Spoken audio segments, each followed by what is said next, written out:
नमस्कार, मनी मंत्र में आपका स्वागत है। मैं हूं पंकज पचौरी। मनी मंत्र में आज हम बात करेंगे आपके माल की। जी हां, आप हर तरीके से माल जो है बाजार से खरीद सकते हैं, चाहे वो छोटी दुकान हो, चाहे बड़ी दुकान हो, चाहे मॉल हो। और अब देश में विदेशों की तरह ही डायरेक्ट सेलिंग का प्रचलन जो है धीरे धीरे बढ़ता जा रहा है। और उसकी वजह यह है कि हिंदुस्तान का जो कंज्यूमर है वो अब अपने पैसे को ज़्यादा से ज़्यादा संभल कर खर्च करता है, मेहनत करता है, पैसा कमाता है, खर्च करता है। इस समय देखा जाए तो मुल्क में कोई 11.5% जो हमारी जनसंख्या है उसको हम मिडिल क्लास कह सकते हैं, जो आंकड़े आते हैं। और उसका मतलब ये हुआ कि कोई 14-15 करोड़ लोग ऐसे हैं जो कि मिडिल क्लास में शामिल हैं। और इनको लुभाने के लिए, इनसे बात करने के लिए डायरेक्ट सेलिंग जो है वो हो रही है। हिंदुस्तान में कोई 6-7 बड़ी कंपनियां जो दुनिया भर की हैं वो यहाँ पर आ चुकी हैं। और साथ ही उसके ये भी चीज़ सामने आ रही है कि अब चिंता दिखाई जा रही है कि रेगुलेशन जो है वो कैसे होगा, डायरेक्ट सेलिंग को किस तरह से बेहतर तरीके से लोगों तक पहुंचाया जा सकेगा। डायरेक्ट सेलिंग का सबसे बड़ा उदाहरण अगर देखा जाए तो हमारे मुल्क में वो इस समय SMS सेलिंग है। आप SMS के ज़रिए जो है मार्केटिंग की जाती है और लोग उससे खरीदते हैं। हमारे पास 3 खास मेहमान यहाँ पर मौजूद हैं।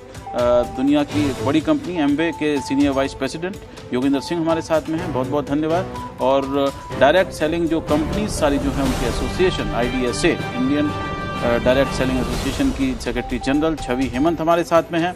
और क्योंकि मामला कंज्यूमर का है और कंज्यूमर के अधिकारों का है और साथ ही कंज्यूमर को ज़्यादा से ज़्यादा सुविधा देने का है, प्रोफेसर श्रीराम खन्ना हमारे साथ में हैं जो मैनेजिंग ट्रस्टी हैं कंज्यूमर वॉइस के।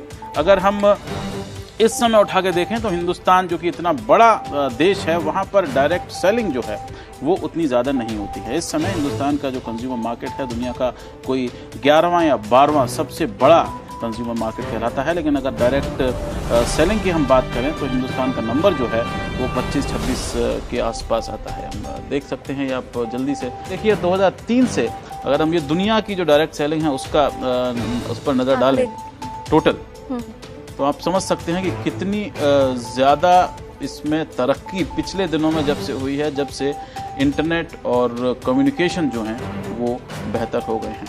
कोई पिछले 3 साल में सबसे ज़्यादा हुई है। अगर आंकड़ों से देखा जाए तो 2007-8 में करीब 14% से 15% तक की ग्रोथ हुई थी और 8-9 के अंदर 17-18% की ग्रोथ हुई थी और 9-10 के अंदर 24% की ग्रोथ देखी। 4120 करोड़ रुपए जो हैं वो अब 2009-2010 के हैं। और ये बावजूद इसके है कि 2008-2009 में दुनिया भर में मंदी चल रही थी और लोग कह रहे थे कि देश में भी मंदी के आसार नज़र आ रहे हैं। मार्केट साइज़ अगर हम देख लें तो ये आप देख सकते हैं कि किस तरह से तेज़ी से बढ़ रहा है। लगभग दुगना सिर्फ 5 साल के अंदर मार्केट जो है वो हो गया है हिंदुस्तान में डायरेक्ट सेलिंग का। तो ये मोटी बातें इसमें नज़र आती हैं। लेकिन फिर भी अगर हम देखें तो इतने बड़े मार्केट में अभी भी अगर हम नंबर उठा के देखें तो हिंदुस्तान का नंबर जो है वो पेरू और स्पेन के आसपास आता है।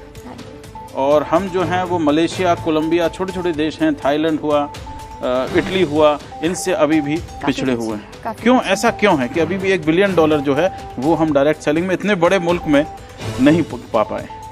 सबसे बड़ी बात जो ये है कि एक डेफिनेशनल क्लैरिटी, परिभाषा जो डायरेक्ट सेलिंग की है वो हमारे देश में क्लियर नहीं है। जैसे कि कैटलॉग सेल्स हो गया, door to door sales, direct selling, internet sales, इस सबको लोग सोचते हैं कि ये डायरेक्ट सेलिंग है, लेकिन वो डायरेक्ट सेलिंग नहीं है। डायरेक्ट सेलिंग की जो परिभाषा है वो इस हिसाब से है कि जो भी कुछ आप बेचना चाहें वो आपस में मिलकर घर में या घर के बाहर किसी भी ऐसी जगह पर जहाँ पे भी फिक्स दुकान नहीं हो, जहाँ पे परमानेंट रिटेल स्ट्रक्चर नहीं हो, वहाँ पर ये इसका आदान प्रदान, लोगों से बातचीत। कई बार ये जो सेल होती है ये उस हिसाब से होती है कि कोई पार्टी प्लान रखा जाता है तो औरतें इकट्ठी होती हैं, वहाँ पे भी सबसे बड़ा उदाहरण है हिंदुस्तान में, तो वहाँ पर भी सेल होती है। और जहाँ तक देखा जाए कि इन आंकड़ों में काफ़ी सारे जो हैं महिलाएं इसके अंदर इन्वॉल्व हैं, महिलाएं इसमें इन्वॉल्व हैं, करीब 70% महिलाएं हैं इस पूरी डायरेक्ट सेलिंग के अंदर। तो जो हम IDSA, Indian direct selling association जो रिप्रेजेंट कर रहा है वो डायरेक्ट सेलिंग को रिप्रेजेंट कर रहा है जहाँ पे एक दूसरे से मिलकर बातचीत कर प्रोडक्ट की बिक्री होती है।